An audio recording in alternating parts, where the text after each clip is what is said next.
It ought to be a lot easier to serve the Lord after you see that movie than it was before when you see what Jesus did for you. That's God in flesh. All right? Now, you saw the movie, The Passion. Now, let me read you a historical account of what took place. This is Pilate's report to Tiberius Caesar, the Emperor of Rome, of what happened in Jerusalem. Noble sovereign, greeting. The events of the last few days in my province have been of such character that I will give the details in full as they occurred, as I should not be surprised if in the course of time they may change the destiny of our nation, for it seems of late that all the gods have ceased to be propitious. I am almost ready to say, cursed be the day that I succeeded Valerius Flacius in the government of Judea, for since my life has been one of continual uneasiness and distress. On my arrival in Jerusalem, I took possession of the praetorium and ordered a splendid feast to be prepared, which I invited the Tetrarch of Galilee with the high priest and his officers. At the appointed hour, no guest appeared. Then I considered an insult and offered to my dignity and to the whole government which I represented. A few days after, the high priest deigned to pay me a visit. His deportment was grave and deceitful. This is talking about the high priest you saw in the movie. He pretended that his religion forbade him and his attendants to sit at the table of the Romans and to eat and offer libations with them, but this was only sanctimonious seeming. What? It's not? Well, it isn't, is it?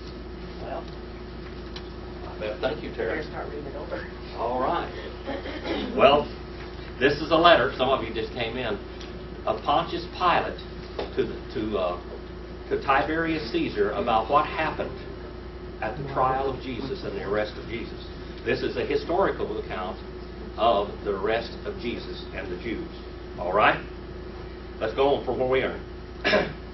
He said, although I thought it expedient to accept his excuse from the moment that I was convinced that the conquered had declared themselves the enemy of the conquerors, and I would warn the Romans to beware of the high priest of this country. They would betray their own mother to gain an office and a luxurious living. It seems to me that the conquered city of Jerusalem is the most difficult to govern.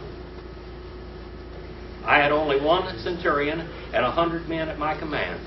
I requested an enforcement from the prefect of Syria, who informed me that he had scarcely troops sufficient to defend his own province. An insatiate thirst for conquest to extend our empire beyond the means of defending it, I fear will be the cause of the final overthrow of our whole government. I lived secluded from the masses, for I did not know what those priests might influence the rabble to do. Yet I endeavored to ascertain, as far as I could, the mind and the standing of the people. Among the various rumors that came to my ears, there was one in particular that attracted my attention. You're not going to get this from the Bible. But if you, as I read this, if you study the four Gospels, which we're going to work on next week, you will see exactly what this man is talking about. A young man, it was said, had appeared in Galilee preaching with a noble unction, a new law in the name of God that had sent him. At first I was apprehensive that this design was to stir up the people against the Romans, but my fears were soon dispelled. Jesus of Nazareth spoke rather as a friend of the Romans than of the Jews. One day, in passing by the place of Siloam, where there was a great concourse of people, I observed in the midst of the group a young man leaning against a tree, calmly addressing the multitude. I was told he was Jesus. I could easily have suspected, so great was the difference between him and those listening to him. His golden-colored hair and beard gave his appearance a celestial aspect. He appeared to be about 30 years of age. By the way, they say that he had golden-colored hair, blonde hair, and blue eyes. Believe it or not, that's not what you see. Never have I seen such a sweeter or more serene countenance.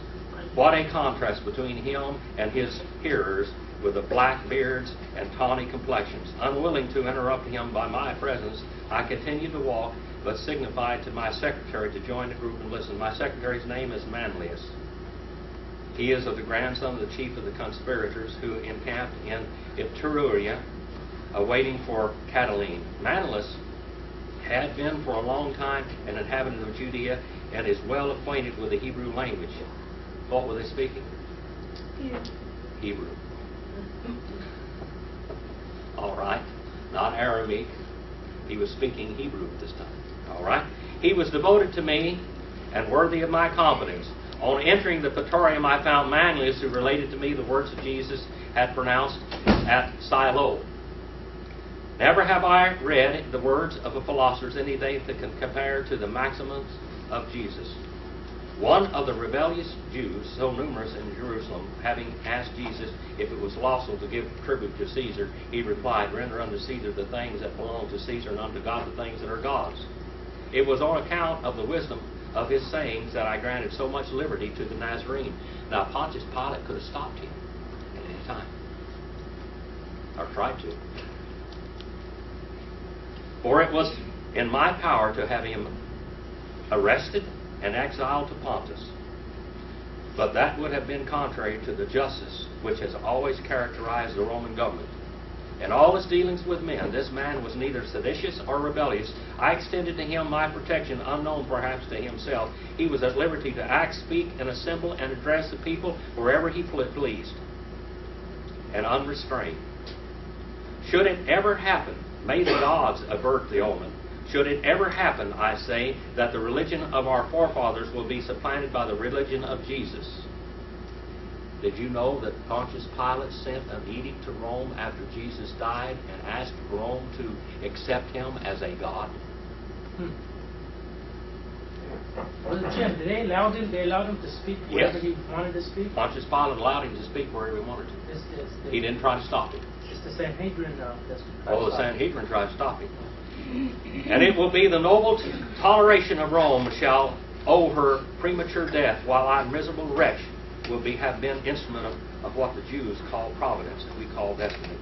This unlimited freedom granted to Jesus provoked the Jews, not the poor, but the rich and the powerful. It is true Jesus was severe on the latter, and this was a political reason, in my opinion, for not restraining the liberty of the Nazarenes. Scribes and Pharisees, he would say to them, you are a race of vipers. You resemble painted sepulchres. You appear well unto men, but you have death within you.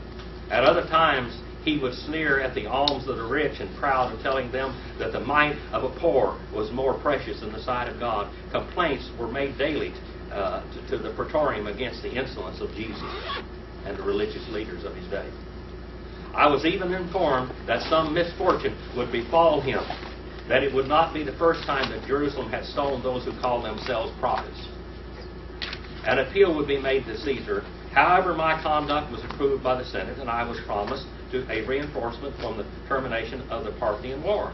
Being too weak to stress an insurrection, I resolved upon adopting a measure that promised to restore the tranquility of the city without subjecting the praetorium to humiliating concession. I wrote to Jesus requesting an interview with him at the praetorium. He came. You know that in my veins flows the Spanish mixed with Roman blood, incapable of fear as of weak emotion. When the Nazarene made his appearance, I was walking in my basilica, in my palace. My feet seemed fastened with an iron hand to the marble pavement. I trembled in every limb as does a guilty culprit. Though the Nazarene was as calm as innocence itself, when he came up to me, he stopped. By a signal, he seemed to say to me, I am here. Though he spoke not a word, for some time I contemplated with admiration and awe this extraordinary type of man, a type of man unknown to our numerous painters who have given form and figure to all the gods and all the heroes of our time. There was nothing about him that was repelling in his character, yet I felt too awed and tremulous to approach him. Jesus, I said unto him at last, my tongue faltered, Jesus of Nazareth, for the last 3 years I have granted you ample freedom of speech, nor do I regret it. Your words are those of a sage. I know not whether you have read Socrates or Plato, but this I know, there is in your discourses a majesty, a simplicity that elevates you far above these other philosophers. The emperor is informed of you, and I, his humble representative in this country, am glad of having allowed you the liberty which you are so worthy. However, I must not conceal from you that your discourses have raised up against you powerful inveterate enemies. Nor is this surprising. Socrates had his enemies, and he fell victim to their hatred. Yours are doubly incensed against you on account of your discourses being so severe upon their conduct, against me on the account of the liberty that I have afforded to you. They even accuse me of being indirectly leagued with you for the purpose of depriving the Hebrews of the little civil power which Rome has left them. My request, I do not say, my order is that you be more circumspect and moderate in your discourses in the future, and more considerate of them, lest you arouse the pride of your enemies as they rise against you and the stupid populace, and compel me to employ the instruments of the law. Can you see this? Those that you've seen this movie, can you see what was going on in Pilate's mind? It didn't show all of that in the movie. The Nazarene calmly replied, Prince of the earth, your words proceed not from true wisdom. Say to the torrent to stop in the midst of the mountain gorge. It will uproot the trees of the valley. The torrent will answer you that obeys the laws of nature and the Creator. God alone knows whether the flow of waters of the torrent. Verily I say unto you, before the rose of Sharon blossoms, the blood of the just shall be spilled. Your blood shall not be spilled, and I say with deep emotion, you are the most precious in my estimation on account of your wisdom, that all the turbulent, proud Pharisees who abuse the freedom granted to them by the Romans. They conspire against Caesar. They convert his bounty into fear, impressing the unlearned that Caesar is a tyrant and seeks their ruin. Insolent wretches, they are not aware that the wolf of the Tiber sometimes clothes himself with the skin of the sheep to accomplish his wicked designs. I will protect you against them. My praetorium shall be an asylum and sacred both day and night to you. Jesus carelessly shook his head and said with a grave and divine smile, when the day shall have come, there will be no asylum for the Son of Man, neither in this earth nor under the earth. The asylum of the just is there, pointing to the heavens. That which is written in the books of the prophets must be fulfilled. Young man, I answered mildly, you will oblige me to convert your request into an order. The safety of the province which you have been confided, and my care requires it. You must observe more moderation in your discourses. Do not infringe my order. You know the consequences. My happiness attend you. Farewell. Jesus speaks back and says, Prince of the earth, replied Jesus, I come not to bring war to the world, but peace, love, and charity. I was born the same day on which Augustus Caesar gave peace to the Roman world. If you want to find out when he was born, you can go back in history and figure that one out. Persecutions proceed not from me, I expect it from others, and I will meet it in obedience to the will of my Father, who has shown me the way. Restrain therefore your worldly prudence. It is not in your power to arrest the victim at the foot of the tabernacle of expiation. So saying, he disappeared like a light, bright shadow behind the curtains of the palace, to my great relief, for I felt a heavy burden on me, of which I could not relieve myself while in his presence. To Herod, who then reigned in Galilee, the enemies of Jesus addressed themselves to wreak vengeance on the Nazarene. Had Herod consulted his own inclinations, he would have ordered Jesus immediately to be put to death. But though proud of his royal dignity, yet he hesitated to commit an act that might lessen his influence with the Senate or me. Like me, he was afraid of Jesus. But it would never do for the Roman officer to be scared of the Jew. Previously to this, Herod called on me at the Praetorium, and on rising to leave, after some trifling conversation, asked me what was my opinion concerning the Nazarene. I replied that Jesus appeared to be one of those great philosophers that great nations sometimes produced, that his doctrines were by no means sacrilegious, and that the intentions of Rome were to leave him alone and give him this freedom to speak to the crowds. Herod smiled maliciously and saluted me with ironical respect and departed.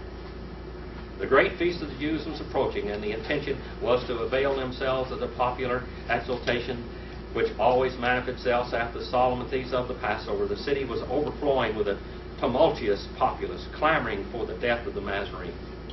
There were millions of people in Jerusalem, by the way. They'd come from all other parts of the world there. That city was shoulder to shoulder. My emissaries informed me that the treasure of the temple had been employed in bribing the people. Remember the silver that you saw in the movie that was given to them? That came from the temple treasury, of all things. That danger was pressing. The Roman centurion had been insulted. I wrote to the prefect of Syria for soldiers and cavalry. He declined.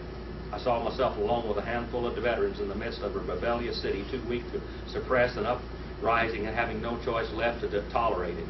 They had seized upon Jesus, the seditious rabble. All they had nothing to fear from the praetorian, believing, as their leaders had told them, that I winked at the sedation, continued screaming, "Crucify him, crucify him." Three powerful parties had combined together at that time against Jesus: the Herodians, the Sadducees, and the Pharisees, whose seditious conduct seemed to have proceeded from double motives. They hated the Nazarene and were impatient with the Roman yoke. They never forgave me for having entered the holy city with banners that bore the image of the Roman emperor. And although in this instance I committed a fatal error, yet the sacrilege did not appear less heinous than what they were doing. Another grievance also rankled in their bosoms. I had proposed to employ a part of the treasure of the temple in erecting edifices for public use. My proposal was scorned. The Pharisees were the avowed enemies of Jesus. They cared not for the government. They bore with bitterness the severe reprimands which the Nazarene for 3 years had been continually giving them wherever he went. Timid and too weak to act by themselves, they had embraced the quarrels of the Herodians and the Sadducees. They didn't even agree with each other, did they? But, you know, wickedness makes strange bedfellows, doesn't it? Crime makes strange bedfellows. Besides these three parties, I had to contend against the reckless and profligate populace, always ready to join the sedation and to profit by the disorder and confusion that resulted therefrom. Jesus was dragged before the high priest and condemned to death. It was then that the high priest Caiaphas performed a divisory act of submission. He sent his prisoner to me to confirm his condemnation and to secure his execution. I answered him that, as Jesus was a Galilean, the affair came under Herod's jurisdiction and ordered him to be sent there. The wily tetrarch professed humility, protesting his difference to the lieutenant of Caesar, and committed the fate of that man to my hands. Soon my palace assumed the aspect of a besieged city. Besieged cities. Every moment increased the number of the malcontents. Jerusalem was inundated with crowds from the mountains of Nazareth. All Judea appeared to be pouring into the city. I had taken a wife from among the Gauls who pretended to see into the future. Weeping and throwing herself at my feet, she said to me, "Beware, beware, beware, beware. Touch not that man, for he is holy." Last night I saw him in a vision. He was walking on the waters. He was flying on the wings of the wind. He spoke to the tempest and to the fish of the lake, and all were obedient to him. Behold, the torrent of Mount Kidron flows with blood. The statues of Caesar are filled with genocide. The columns of the interim had given way, and the sun was veiled in mourning like the vestal in the tomb. O Pilate, evil awaits you if you will not listen to the vows of your wife. Dread the curse of the Roman Senate. Dread the frowns of Caesar. By this time the marble stair groaned under the weight of the multitude of this rabble. The Nazarene was brought back to me. I proceeded to the halls of justice, followed by my guard, and asked the people in a severe tone what they demanded. The death of the Nazarene was a crime. For what crime? I said to him. 5 times Pilate declared Jesus innocent. He has blasphemed. He has prophesied the ruin of the temple. He calls himself the Son of God, the Messiah, the King of the Jews. Roman justice said, "I punishes not such offenses with death." "Crucify him, crucify him," cried the relentless rabble. The screams and the infuriated mob shook the palace to its very foundation. The rocks were trembling underneath my feet. there was but one who appeared to be calm in the midst of this vast multitude of terror. It was the Nazarene. After many fruitless attempts to protect him from the fury of his merciless persecutors, I adopted a measure which at the moment appeared to me to be the only one to save his life. I proposed, as it was their custom to deliver a prisoner on such occasions, to release Jesus and to let him go free, and he might be the scapegoat, as they called him. This is what we found out in the tabernacle, remember?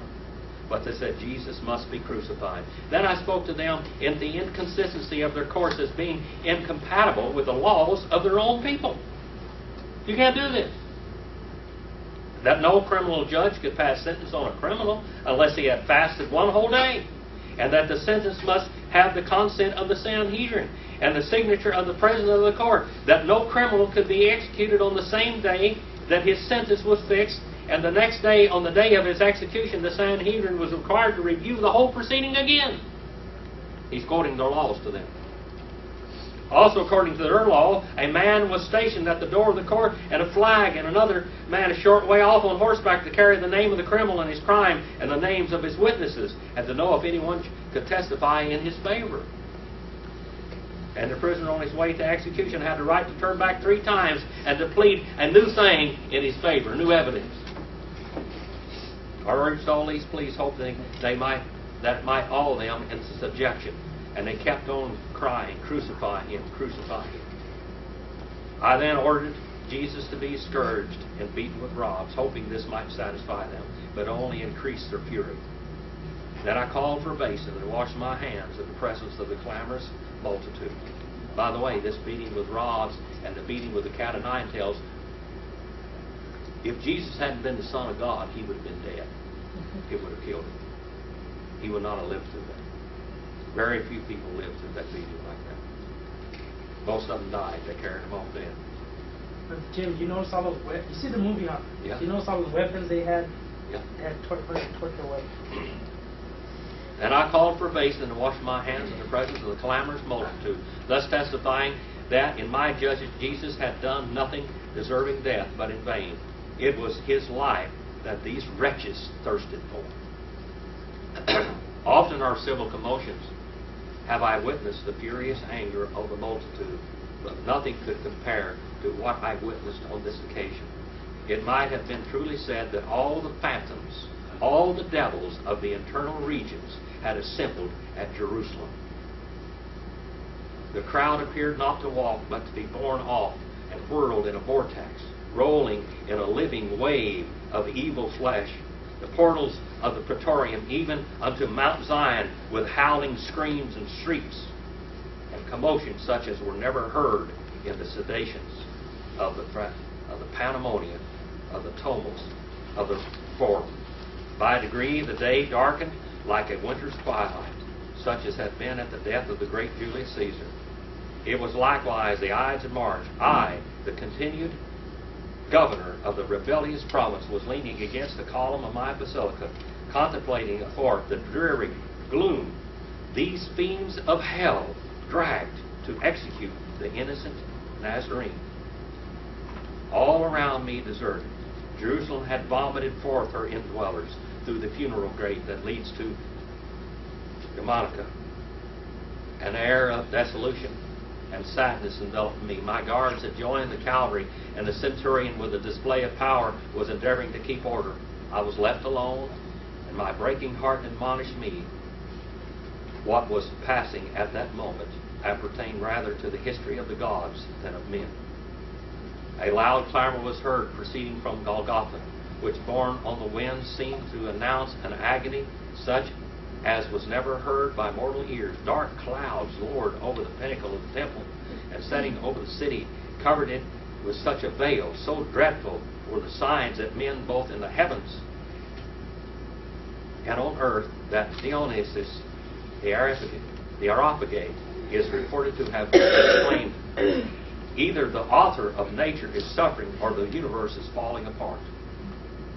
While these appalling scenes of nature were transpiring, there was a dreadful earthquake in lower Egypt which filled everybody with fear. And scared the superstitious Jews almost to death. It is said that Balthasar, an aged learned Jew of Antioch, was found dead after the excitement was over. Whether he died from alarm or grief is not known. He was a strong friend of the Nazarenes. Near the first hour of the night, I threw my mantle around me and went down in the city toward the gates of Golgotha. The sacrifice was consummated. The crowd was returning home, still agitated, it is true, but gloomy, taciturn, and desperate. What they had witnessed had stricken them with a terror and remorse. I also saw my little Roman cohort pass by mournfully, the standard bearer having veiled his eagle in token of grief. I'm reading from Pontius Pilate's report to Caesar about the death of Christ. I overheard some of the Jewish soldiers murmuring strange words which I did not understand.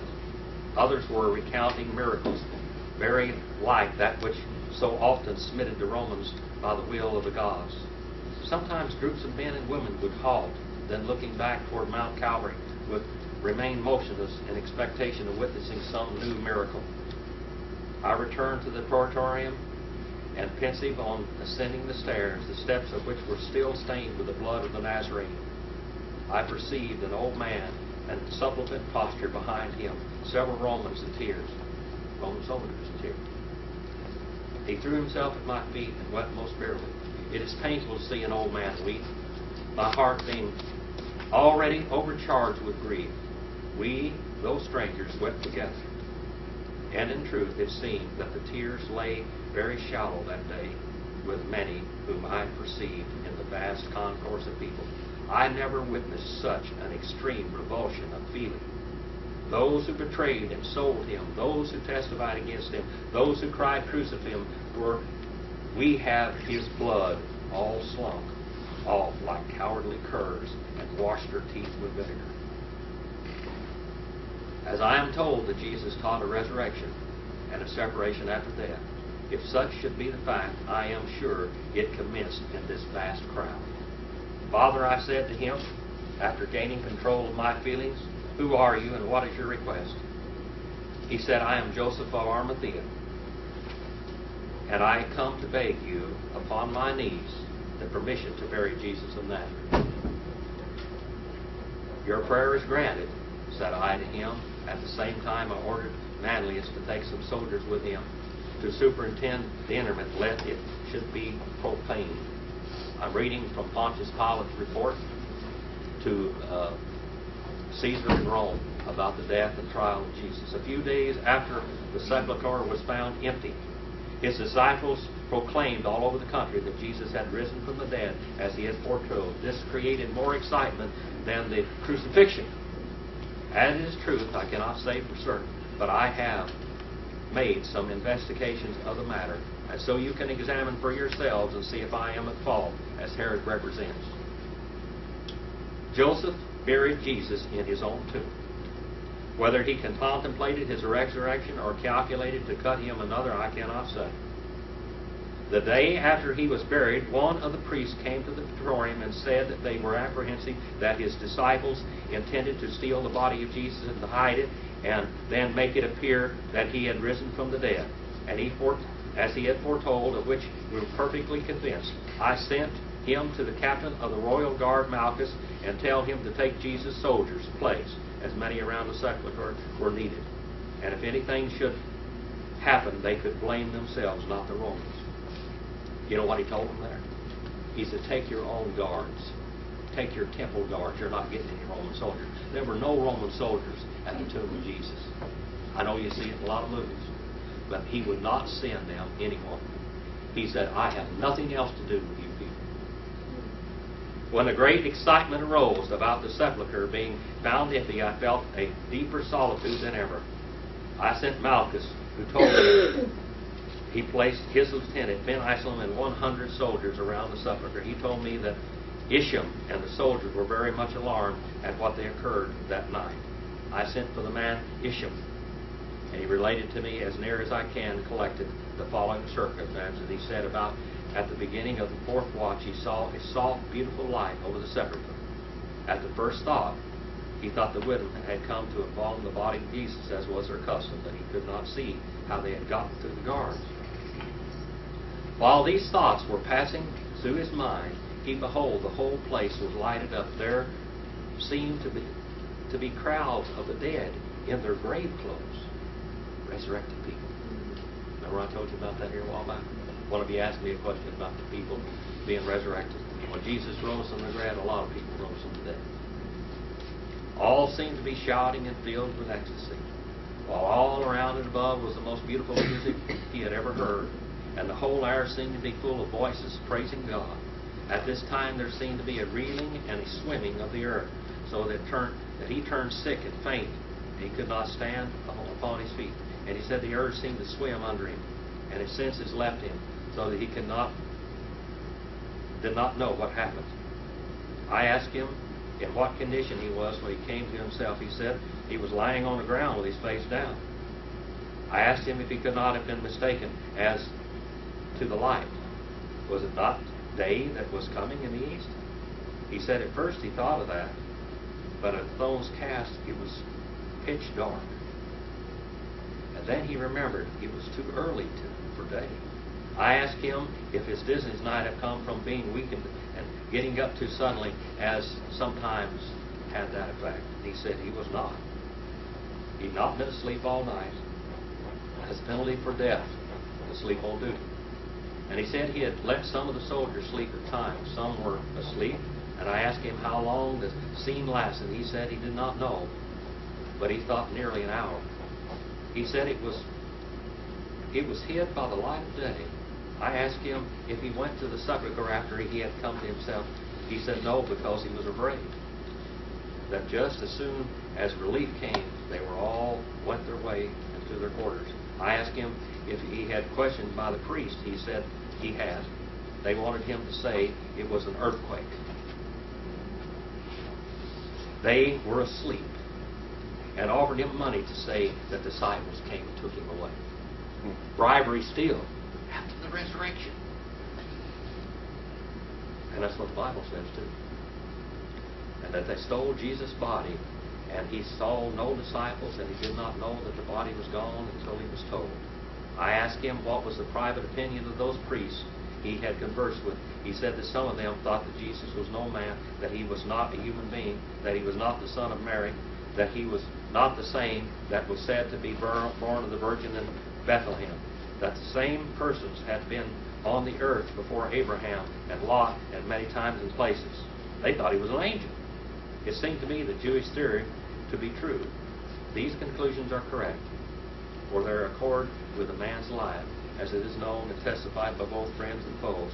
For the elements were no more in his hands than the clay in the hands of the potter. He could convert water into wine. He could change death to life, disease to health. He could calm the seas, still the storms, call up fish with a silver coin in its mouth. Now I say, if it could do all these things, which he did, and many more, as the Jews all testify, it is doing these things that created his enmity against him. He was not charged with criminal offenses, nor was he charged with violating any law, nor the wronging of any individual and person. And all these facts are known to thousands, as well as by his foes and by his friends. I am most ready to say, as did Manlius at the cross, truly, this was the Son of God. Now, mobile sovereign.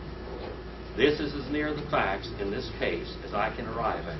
And I have taken pains to make the statement very full, so that you may judge on my conduct about the whole as I bear that Antipater has said many hard things to me into this matter. With these promises of fulfilled faithfulness and good wishes to my sovereign King, I am your most humble servant, Pontius Pilate.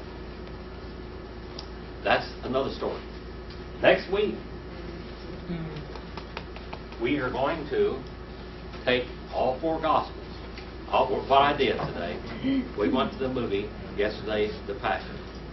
And people were talking to me, let's talk about it in class. Let's talk about it in class. Well, now you've got a chance. Well, now, also, not only did you get to hear Pilate's review of what happened at the cross, what do you think about it? What did that movie How did it affect you? How did it affect you? How many of you saw it? All right.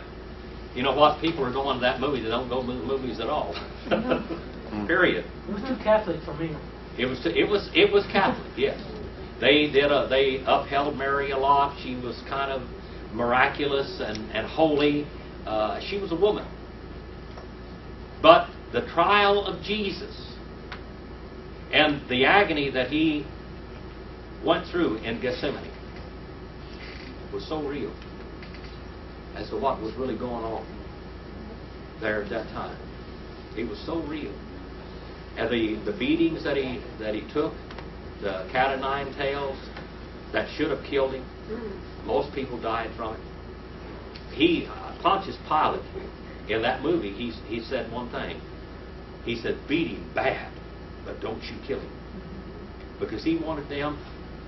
You know, sometimes people, when they see somebody hurt really bad, even though they don't like them, they want to help them. But it didn't do these people any good. They were so wicked. Like he said, they were like somebody released all of the demons of hell into Jerusalem that day. I'm going to tell you something. That's what happened. In that movie, it showed Satan walking around. Is that true? Yeah, and well, I see. That's not in the Bible. That's all conjecture of what Mel Gibson put in there. Some of the things were kind of, well, it didn't happen. Okay. Let's just put it that way. It didn't happen, but I'm sure Satan was there. Well, they showed it that Jesus was the only one that saw him. Yeah. Jesus, you know, if you noticed that. Mary saw him too. Mary saw him. Well, see, Mary was, there's another thing. Mary was just like you and me. And when she was mopping up blood and stuff like that. Oh, well, that was ridiculous. I know. I mean, that was kind of silly. that wasn't in the Bible either. Next week, I wish I had brought it today. What's called the chronological Bible, because we could have gone through that thing. We'll read through a little bit of it right now. But Jim, yes. What I thought was so interesting when Satan was holding that little demon, and at the point of Jesus' death, the little demon turns around and grins. I think that just kind of depicted how Satan had a field day that day, and how he thought he had gotten the best of God, because God had to turn his back on his son at that time, because he had to fulfill that. I thought that was so well done, really. I think it meant that, look at my son. Yeah. That Satan goes, look well, at my son. Who is going to be Satan's son? Now, in the cross, turn with me to Genesis, the 3rd chapter. I'm going to show you something. I want you to read it.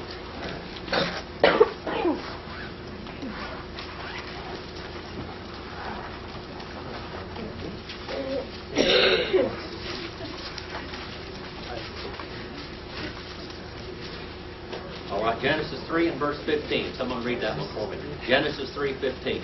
It was hot in here a while ago. Now they're freezing us to death. I like it. No, it's really what they're doing. Who's got that? Brother John. And I will put enmity between you and the woman, and between your seed and her seed. He shall bruise your head, and you shall bruise his heel. All right. I will put active hatred between you and the woman. You and the woman. I will put active hatred. Now, who's speaking? Jehovah God. All right? Jehovah God speaking. Who's he speaking to? He's speaking to Satan. Satan had embodied the serpent. All right? By the way, the serpent had loaned his body to Satan willingly. And God is going to curse that serpent. Even he's going to walk on his belly. That's what he says. You're going to walk on his belly, on your belly, and you're going to eat your dinner in the dirt of the earth, right in the dirt and the dust. From then on. Evidently, the snake was walking upright before that. But now, he drops down on the ground. And even through the millennial reign, that curse is he's going to be cursed above and more than all of the beasts of the field. Because he loaned his body to Satan. Okay? Now, God is talking. He's talking to Satan.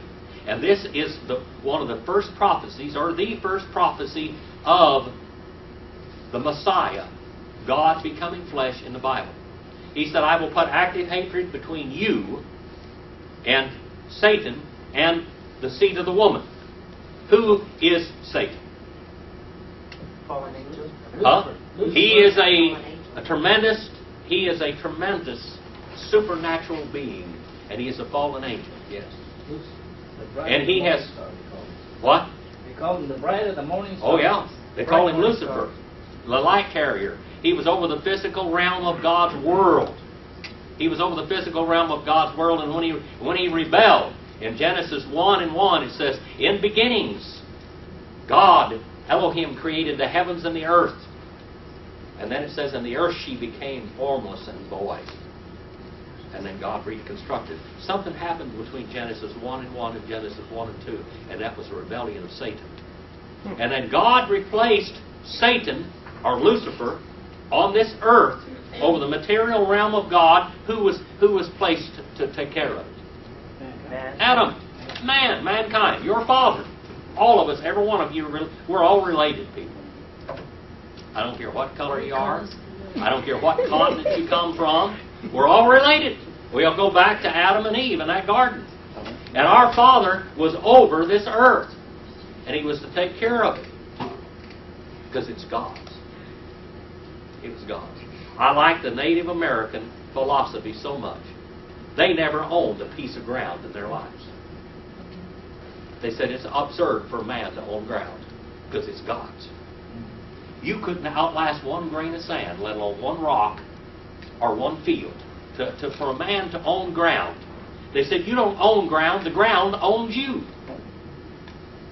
You are its master. Well, God placed man over the earth to be a caretaker of it. Then, man sinned. Satan seduced the woman into partaking of the fruit of from the tree of the knowledge of good and evil. Now, by the way, I'm going to tell you this too. Some of you, I haven't told you this before. But man slowly would have gained all the knowledge that he got from that fruit of the knowledge of good and evil, but without the evil. If you study back in history, if you study archaeology, you will find man has not increased in knowledge, but he's digressed. And the law of thermodynamics is what? Everything winds down. Everything winds down. It doesn't wind up. It decreases. How many of you heard of the chicken flu? The mad cow disease. That was started by greed, and inbreeding. And you know, the only way that the mad cow disease is passed on? These greedy, cotton-picking farmers, dairy farmers, and ranchers take those dead cattle and grind their bodies up and feed them back to the live cattle. That's how they get the disease. And people have bred chickens and turkeys in such a way as to completely breed them away from what God created. So they became so weak that the viruses that were inherently there are going to crop up sooner or later. Here they came. Now they need to breed some of that old blood that God created back into them. It's going to kill almost all of them. Why? Greed. It's all greed. You know, some turkeys can't even breed. They have to artificially inseminate. Some chickens can't even breed because they lost the ability. Isn't that a shame? Greed. We're supposed to be caretakers of God's earth, not to get the best profit out of it, not to own the most land, not to do, you know, to be the biggest guy, big I and little you. The world has absolutely been plagued with princes and paupers throughout all time. You know why? Greed. Where does that greed come from? The snake in the garden. That which embodied the snake. All right. Now, he says, I will put active hatred between you and the seed of the woman. Satan is the you. The seed of the woman, who would that be? Jesus Christ. All right. Every lineage of mankind, all the way through the Old Testament, the firstborn son was the heir. But this prophecy doesn't have anything to do with a man, does it? But the woman. Why? This may be repetition for some of you. But why? Because man produces the sin nature in a child. The woman carries the child, but the man's blood runs in the child's veins. And the man's blood is where, as in Adam, all sin. That's how come our children come forth speaking lies, as David said. And they have a sin nature. But this Messiah, not because of Mary so much, not because that she was so holy and that she, well, the Catholics call her the Mother of God. God chose that woman. He could have chose anybody in the land. Anyone, any woman could have been the mother of that Messiah. But He chose her to bring forth the Messiah. And she was a good mother to him. There's no doubt about that. What was the last thing Jesus did on this earth before He said it is finished? He said, take care of your mother. He was the heir of His family. He was the firstborn son, and therefore He was supposed to take care of His mother. His earthly father, stepfather, was dead. His mother was still living, and the children were supposed to take care of the parents. So what did Jesus do? The last responsibility as a human being on this earth that He did, He looked at John, He said, John, that's your mother. Mother, that's your son. And guess what? The Apostle John took care of her until she died. And by the way, she died in Ephesus, where John was a pastor for many, many, many years. John lived to be over 100 years old, by the way. He was one of the only apostles to ever live that long.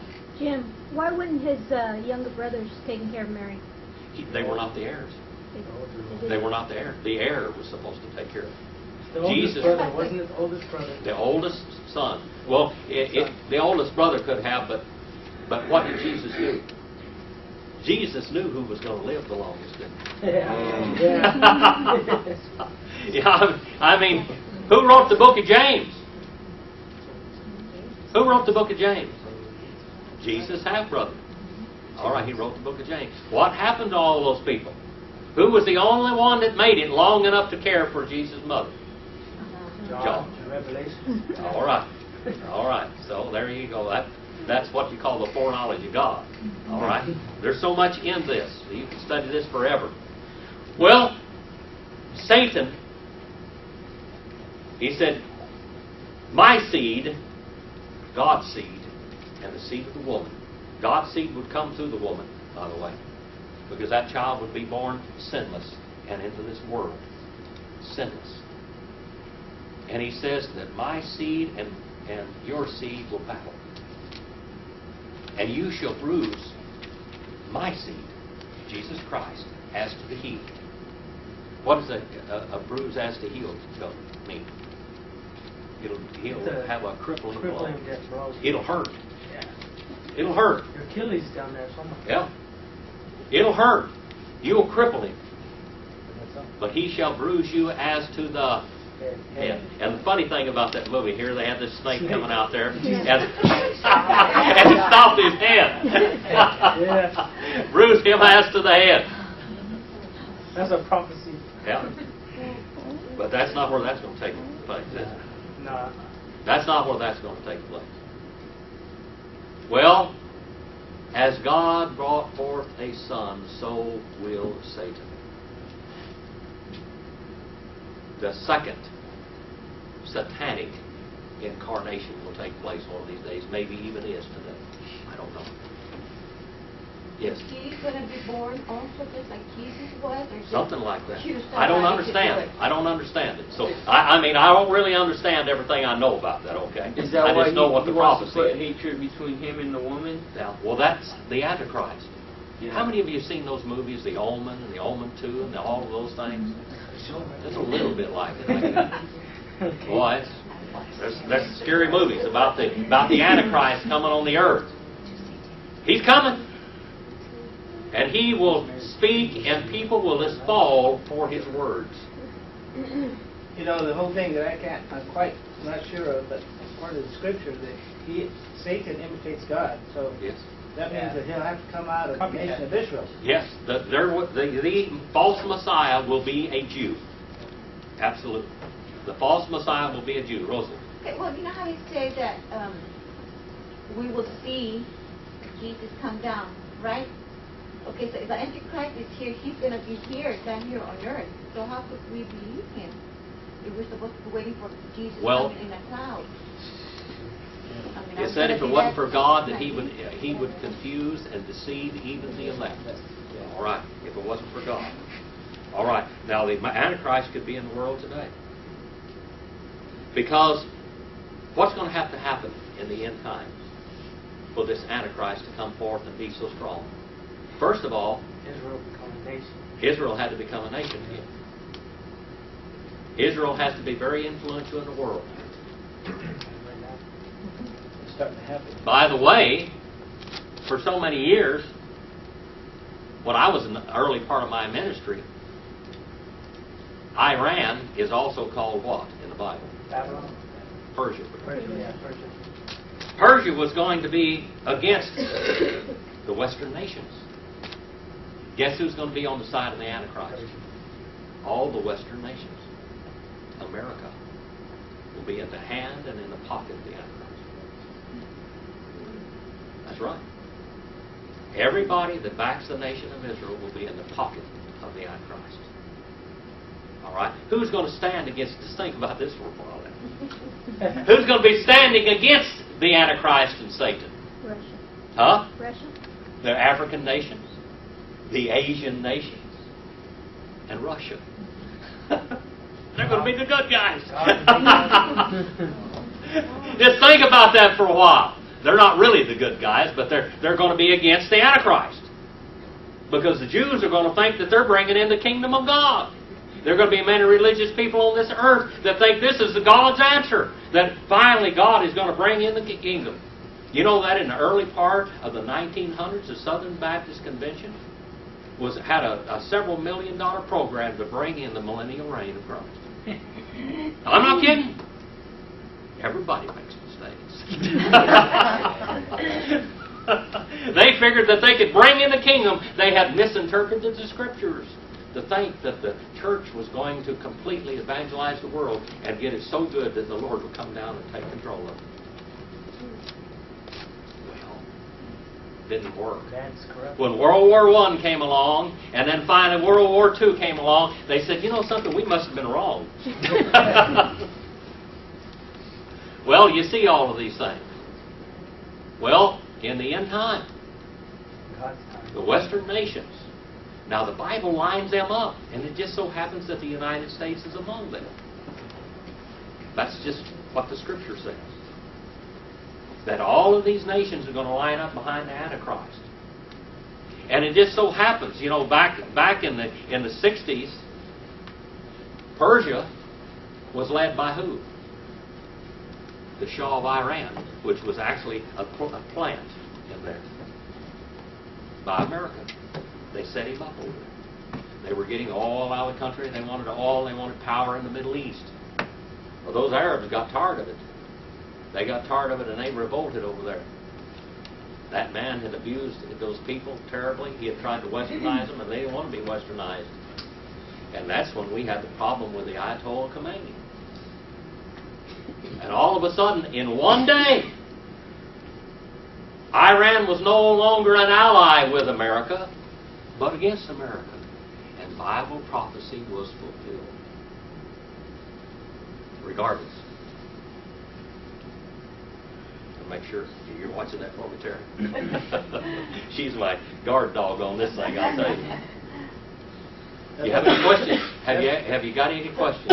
You know, that's what the United Nations is all about, and that's why we're gonna lose some of them folks that are in the United Nations. Well, there will be in the Western Bloc there will be a complete united effort. There will be civil war in the whole world because they're going to try to bring the rest of the world under the rule of Israel. Is that after rapture? I believe it's after the rapture, I yes. do too. That's it. Yeah. They're going to be the rapture of God's people are going to be taken away. And I think that there's going to be a tremendous revival at that time. A lot of people are going to be saved. But they're going to be but the world is going to be completely in absolute control. The Mormons today, what do? What is one of the philosophies of the Mormons? Family. Huh? Family. You have to prepare for 7 years of famine. So they have to have 7 years of groceries in a pantry in their homes. They believe they're going to be here. They have to have money, and they put the money in gold and silver. But you know what the book of Revelation says about the tribulation period?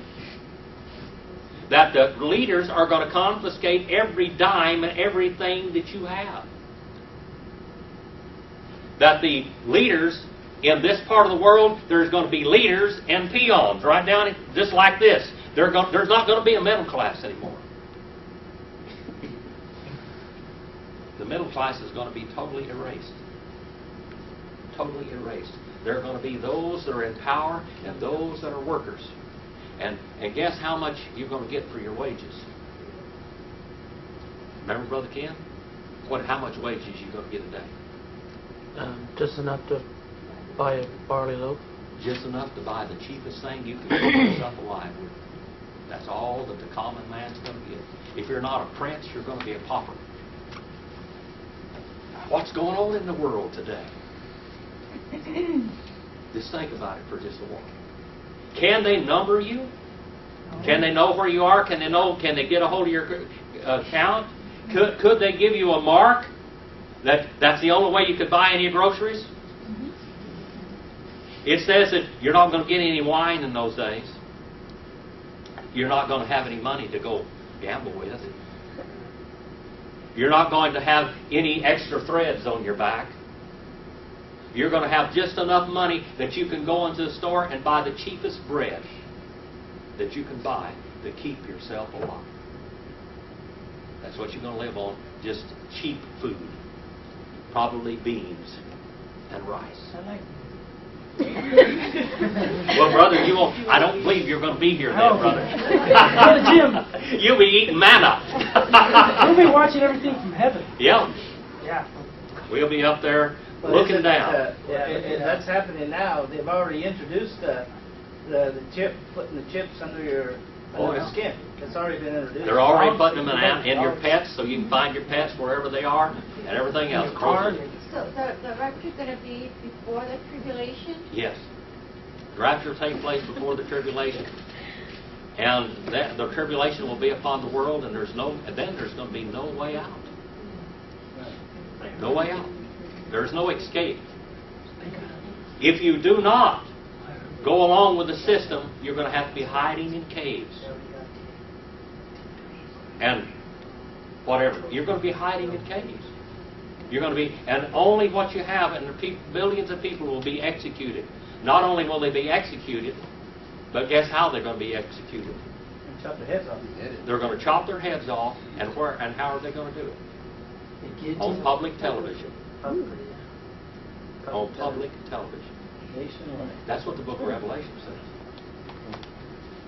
I think a wonderful future in it. Wonderful future for the lost and dying world. Well, what happened to Jesus was just a foretaste. It was something that was prophesied as we looked into the tabernacle from the Old Testament. We saw all of these come about. I'm going to read you just a little bit from the New American Standard Bible about Jesus' arrest. He was arrested when he was... Where was he when he was arrested? The garden. The Garden of Gethsemane. Gethsemane means the olive press, by the way. When Jesus had spoken these words, he went forth with his disciples onto the ravine of Kidron. He crossed the Kidron Valley and over into the Mount of Olives, where there was a garden in which he himself entered and his disciples. Now Judas also, who was betraying him, kept on betraying him, knew the place where Jesus had often met with his disciples.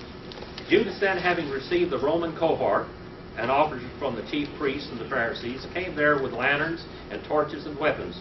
Jesus, therefore, knowing all the things that were... And by the way, this is in John, the 18th chapter, if you want to go with me, in verse 4 right now, John 18 and verse 4.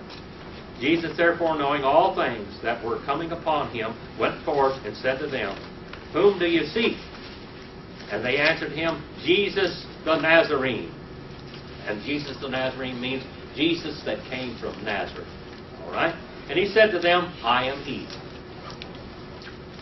And Judas, who was betraying him, was standing with them. When therefore he said to them, I am he, they drew back and fell to the ground. They didn't show that, they moved. When Jesus told these people that I'm him, they were so shocked at his power and his presence, they just fell on the ground. All fell down. They all fell down on the ground. They were on holy Shocked. ground. They were shocked. They were on holy Yeah. ground, too. Yeah. And the I am is probably... They fell to the ground. I am is Yeah. Jehovah God. Yeah, he said, I am the Jehovah God. Again, therefore, he asked them, Whom do you seek? And they said, Jesus the Nazarene. Jesus the Nazarene, I told you, I am he. If therefore you seek me, let these go their own way. First of all, he took care of his disciples, didn't he? He said, let these people go. They have nothing to do with this. Jesus knew what he had to do.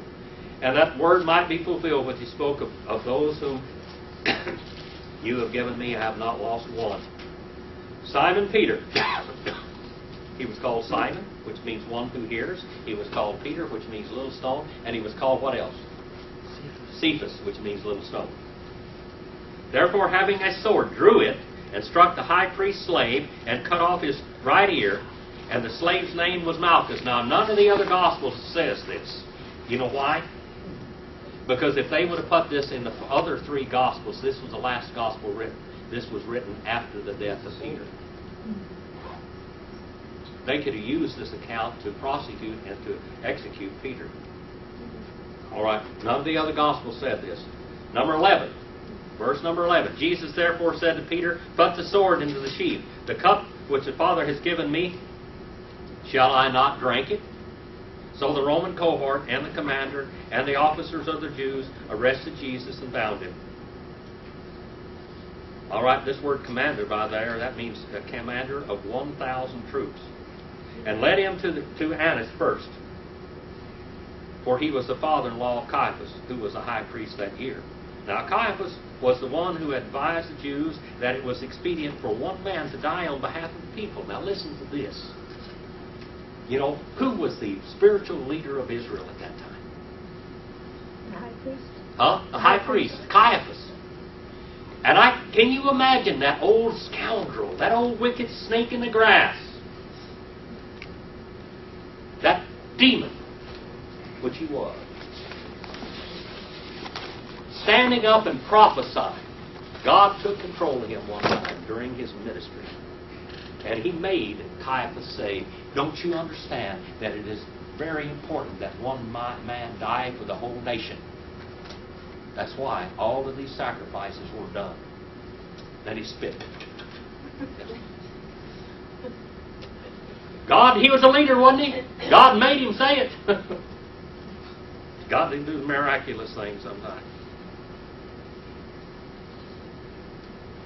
15. And Simon Peter was following Jesus with another disciple. That was John. Now the disciple was known to the high priest and entered with Jesus into the court of the high priest, but Peter was standing at the door outside, so that the other disciple who was known to the high priest went out and spoke to the doorkeeper and brought in Peter.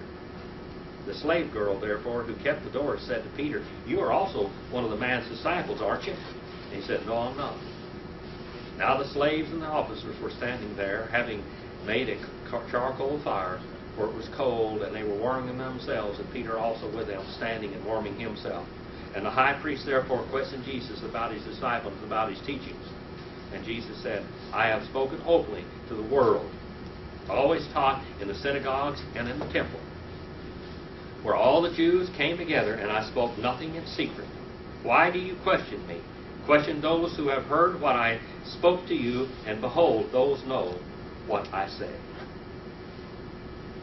And when he said these things, one of the officers standing by gave Jesus a blow, saying, is this the way that you answer the high priest? Now you saw that in the movie, didn't you? Jesus answered and said, I have spoken wrongly. Bear witness of the wrong. But if I rightly, why do you strike me? And Annas therefore sent him bound to Caiaphas the high priest. He went before two high priests. Now Simon Peter was standing warring himself, and they said, therefore, you are also one of the disciples, aren't you? And he denied it, saying, I am not. And one of the slaves of the high priest, being a relative of the one whose Peter cut off, said, did I not see you in the garden with him? Peter therefore denied it again. Immediately the cock crowed. They led Jesus therefore from Caiaphas into the praetorium, and it was early, and they themselves did not enter the praetorium in order that they might be defiled, but might eat the Passover. Snakes. These were religious demons. They wouldn't enter into Pilate's palace because they might defile themselves religiously, so they couldn't take the Passover. But they were going to commit murder. Wicked. Wicked to the extreme. Wicked to the extreme. They wouldn't go in there and defile themselves while walking into a Gentile's house because they couldn't take the Passover. They knew they were doing this. Yes. It's like they were. They knew who Jesus was. And in this book, the Arco volume, in this book, the Arco volume, you know what it says? That every Jew knew exactly who Jesus was. All of the leaders knew who Jesus was from the time that he was born. Who did Herod seek and find out where Jesus was going to be born? The leaders. And what did they say? Where was he going to be born? Bethlehem. In Bethlehem. Where was he going to be raised? Because he was going to be called a Nazarene in Nazareth. And God had to hide him from those snakes in the grass down into Egypt for several years. I hope you enjoyed the class today. I hope you enjoyed that movie. It did one thing for me. It did one thing for me. It made me able to go to church easier and to serve the Lord. It made it a little easier for me. I've been sick for the last year or so, and it's real hard for me to get here sometimes. I was sick all night long, and I drugged myself out of bed this morning. But it was easier because I saw what Jesus did for me. Yeah, I saw what he did for me. It makes it easier when you can vividly see. Of course, we can see it in God's Word. The beatings and the trial of Jesus was very, very close to what the Bible teaches. And we're going to study that a little bit more this coming week. And then we're going to go back to the tabernacle. And the tabernacle is going to be more real to you about Jesus, about what happened. Thank you so much for your attention today. And I want to bring one prayer request to you about Brother Levy. And remember him in your prayers. He's going through some very hard times physically and mentally and emotionally right now. And please remember him in your prayers. And Brother Ken, would you come forward? We'll take over. Oh, it's right here. All right. On the prayer requests and praises, Andy Renteria